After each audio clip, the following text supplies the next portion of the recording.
mayroon pong super typhoon, no? Ngayon sa northern part of the Philippines, ano po? Sa mga Batanes, northernmost part, no? Ang bagyo nga lang na ito ay super typhoon category, no? Mahigit 200 kilometro per ora. At pangalan nito ay Nando. International name, mas nakakatakot, Ragasa. Ano? Kaya kahit po dito sa Maynila o dito sa Metro Manila, may mga nagsuspindi na ng klase. Ano po? Ipagdasal po natin na itong ating mga kababayan na ito na naman, maapektuhan na naman po ng pagbuhos ng ulan at malakas na hangin ay manatiling matibay, ano po, at ligtas. Kahapon, nasaksihan niyo ba yung bagyo kahapon? Naapektuhan ba kayo ng bagyo kahapon? Dahil kahapon maraming bagyo, iba-ibang lugar. At ito ay lumikha ng maraming gulo, ingay. Yan, ingay. Ano po? Tayo nag-ingay. Yung bagyo ng pangangalampag, no? Para sa mga nakagawa ng kasalanan sa bayan. Ano po? Marami ang nagtipon-tipon, kung saan-saan, nagprosesyon, kung saan-saan, maraming nagsalita sa mga entablado, at marami po ang sumigaw, nagpahayag ng kanilang salooben, maging sa mga placard, sa mga isinulat na mga mensahe kung saan-saan. Iba't ibang uri ng arts, lahat po nagpahayag ng sarili. At ito'y masasabi natin, isang malaking bagyo. Maliban pa yan sa mga bagyo na ating dinadaanan isa-isa o individual. Meron din tayong dinadaanan. Pero ang maganda sa bagyo, pagkatapos ng bagyo, umaaliwalas. Tama po? Umaaliwalas ang hangin, umaaliwalas ang kapaligiran. Mas nakikita ang lahat. Mas nagiging dalisay ang kapaligiran. Sa puntong ito na isabihin ng Ebanghelyo naman sa atin na ito ay mayroon po na panawagan sa atin. Ano ang panawagan? Hindi para maging bagyo. Kung hindi ang panawagan naman ngayon, ay kapareho din naman ang epekto ng bagyo. Ito ay ang panawagan ng pagiging liwanag. Nakita niyo po yung ginamit ni Jesus sa talinhaga. Ano po? Yung talinhaga ng kandila o ilawan.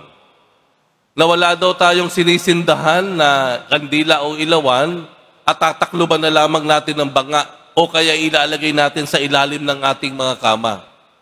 Sa pagsindi natin ng mga kandila o ilawan, ilalagay po natin yan sa pinakamagandang pwesto sa ating tahanan para mas marami ang maliliwanagan. Tama po ba? Alam niyo yan, sa mga bahay ninyo, may mga talagang pinupwesto kayo. Kung ito man ay kandila, gasera, rechargeable lights, meron talagang pwesto sa bahay ninyo, sa sala, sa kusina, na yun ang nakita ninyong the best spot na ilalagay ang ilawan. Para saan? Para maliwanagan ang mas malaking espasyo sa ating tahanan. Tama po. Tayo daw ay maging ilawan. Tayo ay magsilbing liwanag. Alam niyo kung gaano ka-importante ito? Tanungin niyo kung gaano ka-importante yung panawagan na tayo ay dapat maging liwanag o ilaw ng sanlibutan. Alam niyo kung gaano ka-importante? Tanging ang liwanag lamang po ang makatatalo sa kadiliman. Hindi matatalo ng tubig yan, yung kadiliman na yan. Hindi matatalo ng ingay yan. Hindi matatalo ng gulo yan. Hindi matatalo ng puwersa. Hindi po. Hindi matatalo ng banta. Hindi po. Hindi matatalo ng taggutom, yung kadiliman na yan. Ang tanging makatatalo lamang sa kadiliman ay liwanag. Kaya ano po ang ibig sabihin nito sa panahon natin ngayon? Kung meron po tayong nakikitang kadiliman na bumabalot sa atin ngayon, ang atin lamang pong nag-iisa at natatanging solusyon ay ang pagiging liwanag. Kung kitang-kita na po natin, obvious na tayo ay binabalutan ng kadiliman, ng kahirapan, kadiliman ng karahasan, kadiliman ng pang-aabuso o pananamantala, kadiliman ng panloloko o pandaraya, ang tangi lamang pong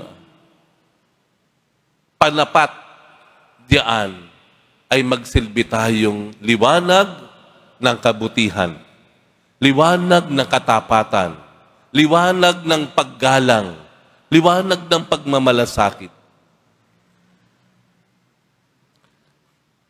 Kaya, nakalulungkot. Kahapon, may mga ilang ang kanilang naging tugon sa kadiliman ng pangungurakot o korupsyon, karahasan, paninira ng mga ari-arian, pambabato. Alam niyo po yung sinasabi ko. Nakita niyo po sa news yan. Wala pong ano yun. kahit isang bundok po, no? Yung Mount Everest, buhati nyo, ibato nyo dun sa mga taong may kasalanan at pinagmumulan ng kadiliman ng pandaraya, walang magagawa iyon. Kaya po ang simbahan, lagi na lamang ang ating advokasya, ang panawagan. Kung gagawa man tayo ng solusyon laban sa kadiliman ng lahat ng ito, tayo po ay magsilbing liwanag. At ang liwanag po na dinadala natin ay liwanag ng kaayusan, katapatan, kahinahunan, paggalang sa dangal ng iba.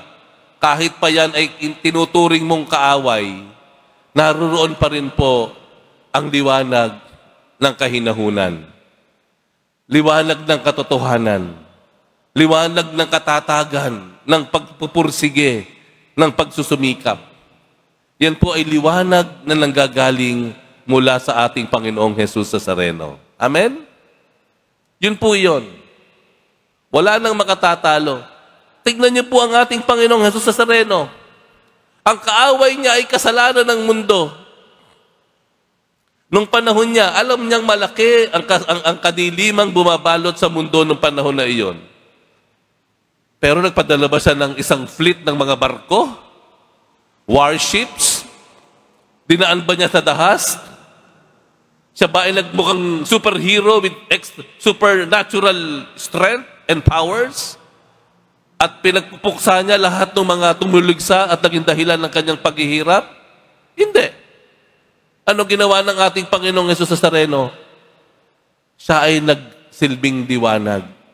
Dala-dala niya yung liwanag ng katotohanan. Liwanag ng awa. Liwanag ng pagpapatawad. Liwanag ng pagmamahal. At dahil doon, tuluyang niyang nagapi na pagtagumpayan ang impyerno at ang walang hanggang kaparusahan nito. Tayo magsilbing liwanag. Magsilbi tayong liwanag saan man tayo naroroon, sa lansangan man yan, sa ating pinagtatrabahuhan, sa ating pamayanan, sa ating tahanan. Sapagkat sa bandang huli po talaga, ang makapupuksa lamang sa pinakamadilim na kadiliman ng kasamaan ay ang liwanag ni Kristo na ating tangan-tangan.